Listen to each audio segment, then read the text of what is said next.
अस्सलाम वालेकुम my YouTube family, कैसे हैं आप सब। मैं भी अल्हम्दुलिल्लाह खैरियत से हूँ और उम्मीद करती हूँ कि आप लोग भी खैरियत से होंगे। आज मैं फिर से हाज़िर हूँ एक नए व्लॉग के साथ, तो आइए स्टार्ट करते हैं। हो गए हम लोग तैयार। अब हम लोगों को जाना है सरोजनी नगर शॉपिंग करने ढेर सारी शॉपिंग करने। तो नीचे बैठ के हम लोग वेटिंग एरिया में बैठ के हम लोग वेट कर रहे थे कैब का, कि कैब आ जाए तो फिर हम लोग निकलें, क्योंकि गर्मी ज़्यादा है। और अगर हम लोग इंतज़ार करते कि शाम में निकलें तो फिर वक्त थोड़ा सा हम लोगों के पास, तो सारी शॉपिंग हो नहीं पाती। तो इसलिए हम लोग 2 बजे निकले, मतलब फिर भी 2 बजे निकले कि थोड़ा सा राहत हो जाए, क्योंकि 2 के बाद फिर थोड़ा राहत होने लगती है। 11 से 12, 10 से 12 बहुत ज़्यादा तपिश रहती है, बहुत ज़्यादा धूप रहती है। तो फिर हम लोग आ गए सरोजनी नगर की मार्केट में। और यहाँ जैसे ही इंटर हुए, इशरा इधर भाग रही थी और यशब उधर भाग रही थी। इन दोनों लोगों को पकड़ना बहुत मुश्किल था। कभी इधर ये खो जा रही थी, कभी यशब खो जा रही थी। बार बार मैं दोनों को तलाश कर रही थी। और उसके बाद फिर मैं कॉल कर रही थी कि तुम किस शॉप पे हो और तुम किस शॉप पे हो।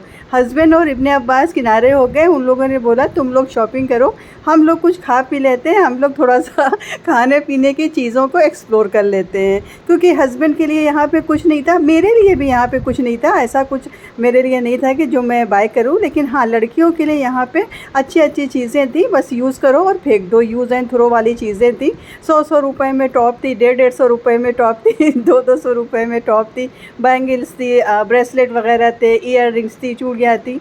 तो इस टाइप की चीज़ें, जैसे गिफ्टेड आइटम है, किसी फ्रेंड को इन लोगों को गिफ्ट देना हुआ, या फिर जैसे ख़ुद पहनना हुआ, किसी की बर्थडे में गई किसी सहेली की और उसके बाद पहन के गई, खो गया तो खो गया, कोई गम नहीं। और इन लोगों से चीज़ें खो भी जाती हैं, ये लोग पहनने के बाद उतार देती हैं और पता नहीं चलता है कि कहाँ उतारा है। तो इस टाइप की चीज़ें इन लोगों के लिए सही रहती है। तो हम लोग देख रहे थे, मैं भी देख रही थी बाकी चीज़ें कि यहाँ पे हैं क्या क्या चीज़ें। कुछ अच्छी भी थी, ऐसा नहीं है कि सारी चीज़ें वहाँ पे ख़राब थी, अच्छी भी चीज़ें थी और यूज़ एंड थ्रो वाली भी थी। ये क्रॉक्स इशरा ने पहले ही बोल दिया था कि मैं सरोजनी नगर से लेके आऊँगी। इलाहाबाद में मैंने इनसे बोला कि अड्डा की ले लो, लेकिन इनको अड्डा की नहीं लेना था। मसला ये है कि चीज़ें इन लोगों को ढेर सारी चाहिए और चीज़ों की हिफाजत नहीं करना है, बस पहनना है, पहनने के बाद फेंक देना है, फिर वो कहाँ गई नहीं पता, फिर दूसरा पहन लेना है। तो ये लोग चाहती हैं कि ढेर सारे सामान हो, जिसमें ढूंढने की ज़हमत ना हो, ना ही वॉश करने की ज़हमत हो, बस पहनो फेंको। लेकिन मेरा ऐसा नहीं रहता है, मैं सोचती हूँ कि अच्छी एक्सपेंसिव चीज़ें लें और उसको सलीके से रखें, कायदे से रखें। खैर बचपना है, अभी यही बचपना है इन लोगों का।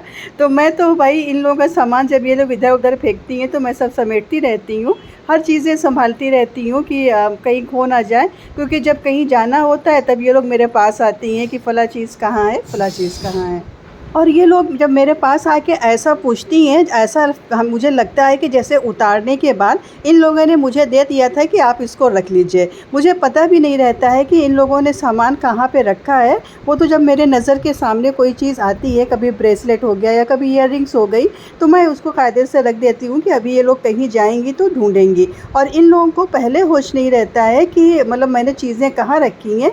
जब कहीं जाना होता है तब ज़रूरत पड़ती है, जब इन लोगों को पहनना होता है तब शोर मचाती हैं कि वो ब्रेसलेट यहाँ रखा था, कहाँ चला गया, ईयर रिंग्स यहाँ रखी थी, कहाँ चली गई।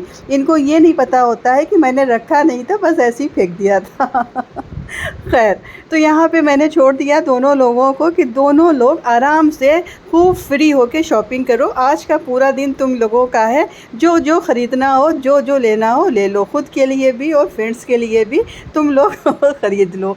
हम भैया किनारे खड़े हो गए थे, देख रहे थे सामान, कुछ शायद मेरे लिए भी मिल जाए, लेकिन मुझे कुछ ऐसा दिखा नहीं। और इब्ने अब्बास मोबाइल का कवर देख रहे थे। यहाँ पे मोबाइल के कवर बहुत अच्छे अच्छे थे। कवर्स ऐसे थे कि जो अभी इलाहाबाद में है ही नहीं, और वो कवर वहाँ पे 200-250 के रेंज में थे, मतलब अच्छे कवर थे। यहाँ इलाहाबाद में जो 200-250 के रेंज में कवर हैं, वो तो वहाँ पे मेरे ख़्याल से 50 या 100 रुपये में ही था। उसके बाद जनाब लग गई मुझे भूख और प्यास दोनों। हस्बैंड और इब्न अब्बास ने तो डोसा खा लिया था, लेकिन मैं इन लोगों के साथ थी तो मैं कुछ खा नहीं पाई थी। तो फिर मैंने आके गोलगप्पा खाया और गोलगप्पा खाने के बाद फिर मुझे भी लगा कि कुछ मैं भी ले लूँ। तो मैं गई एक पर्स की शॉप पे। पर्स तो अच्छे थे लेकिन गोल्डन चेन वाले थे, तो फिर मैंने सोचा कि ये पता नहीं कैसा है, हो सकता है इसकी पॉलिश उतर जाए, तो फिर मैंने लेना कैंसिल कर दिया। मैं गई तो थी बहुत ज़्यादा तैयारी के साथ कि 2-3 पर्स बाई करूँगी और मैचिंग लेके जाऊँगी सूट की, लेकिन फिर मैंने कैंसिल कर दिया कि पता नहीं ये कैसा निकले और यहाँ से लाद बांध के ले जाओ इलाहाबाद और वो ख़राब हो जाए तो कोई उसका कोई फ़ायदा नहीं है। भाई को कॉल कर लिया था, भाई ये वाला भाई दिल्ली में ही रहता है, मतलब आजकल आया हुआ है, रहता तो दुबई में है लेकिन आजकल आया हुआ है। फैमिली इसकी दिल्ली में रहती है, नोएडा में। तो इसको भी कॉल कर लिया था, ये भी वहीं सरोजनी नगर में आ गया था। बोल रहा था मैं भी काफ़ी साल के बाद सरोजनी नगर आया हूँ, मैं भूल गया सरोजनी नगर कि कहाँ से स्टार्ट होता है कहाँ से एंड होता है। तो वहाँ पे फिर हम लोगों ने कोल्ड ड्रिंक वगैरह पी और पॉपकॉर्न वगैरह खाया। उसके बाद फिर हम लोग शाम हो गई थी तो प्लान हुआ कि चलो अब इंडिया गेट चलते हैं। शाम के टाइम इंडिया गेट पे बहुत अच्छा लगता है, वहाँ की लाइटिंग बहुत अच्छी लगती है। दिन में तो वहाँ जाना बिल्कुल बेमकसद है क्योंकि धूप इतनी ज़्यादा तेज़ है और वहाँ पे कोई साया नहीं है। तो वहाँ पे मेरे ख़्याल से आजकल जो भी जा रहा होगा वो रात में ही जा रहा होगा। और ट्रैफिक भी थी, ट्रैफिक ज़बरदस्त थी और रास्ते में गर्मी भी बहुत ज़्यादा थी। एसी चलती रहती है गाड़ियों में, सारी गाड़ियों में एसी चलती रहती है, तो वहाँ पे 2-4 कदम भी चलना बहुत मुश्किल रोड पे। हम लोग कैब से थे, कैब में एसी चल रही थी, लेकिन जैसे जितनी देर में वेट किया हम लोगों ने कैब का कि कैब आए और फिर हम लोग उस पे बैठें और जाएं, उतनी देर में हालत ख़राब हो गई क्योंकि बहुत ज़्यादा वहाँ पे जलन थी एसी की वजह से। रोड पे ज़्यादातर जो भी गाड़ियाँ रहती हैं वो सारी तो एसी वाली ही रहती हैं और एसी कार में बैठने वालों को तो बड़ा सुकून रहता है, लेकिन जो बेचारे ऑटो में रहते हैं, ई रिक्शा में रहते हैं या पैदल चलते रहते हैं, उनके लिए बहुत मुश्किल है।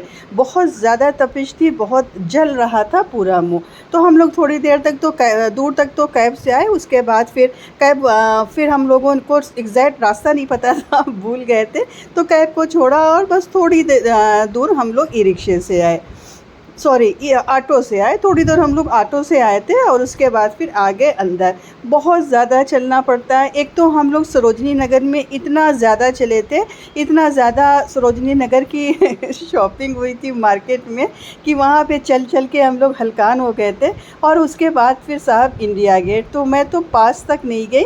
मैं जैसे ही इंटर होते हैं, एंट्री होती है, वहाँ पे फाउंटेन लगा हुआ है, बस मैं वहीं पे फाउंटेन के पास ऐसे सिटिंग एरिया था, मैं वहाँ पे बैठ गई और जब मैं बैठ गई तो सभी वहाँ पे बैठ गए और वहीं से सब लोगों ने फ़ोटो शूट वगैरह किया। इब्ने ने अपनी फ़ोटो क्लिक करवाई, हस्बैंड ने अपनी फ़ोटो क्लिक करवाई, बेटियों ने कुछ नहीं क्लिक करवाया। उनका बस जो मकसद था शॉपिंग करने का वो पूरा हो गया। वो दोनों लोग बिल्कुल मतलब आराम से खड़ी थी और इशरा तो बैठ गई थी थक के, क्योंकि उनको सिर्फ शॉपिंग करना था, उनको इंडिया गेट से या जामा मस्जिद से कोई मतलब नहीं था। ये एरिया बहुत अच्छा लग रहा था, यहाँ पे थोड़ा सा ठंडा ठंडा लग रहा था और पीछे फाउंटेन चल रहा था और ये पूरा सिटिंग एरिया था, यहाँ पे बहुत सारे लोग बैठे हुए थे। तो मैं भी यहाँ पे बैठ गई और बिल्कुल चला नहीं जा रहा था, बस दिल चाह रहा था कि ओला बस यहाँ तक आ जाए कैब हम लोगों की और यहीं पे बैठ के हम लोग अपने होटल चले जाएं, लेकिन ऐसा पॉसिबल नहीं था क्योंकि कैब तो रोड पे ही मिलेगी, यहाँ तो आने का कोई सवाल नहीं। तो फिर अभी चल के हम लोगों को उधर ही जाना है रोड के पास। तो फ्रेंड्स ये था मेरा आज का व्लॉग। मैं उम्मीद करती हूँ कि पसंद आया होगा। पसंद आया हो तो लाइक ज़रूर करिएगा और चैनल पर फर्स्ट टाइम है तो सब्सक्राइब ज़रूर करिएगा। मिलते हैं नेक्स्ट व्लॉग में। अल्लाह हाफिज़, बाय।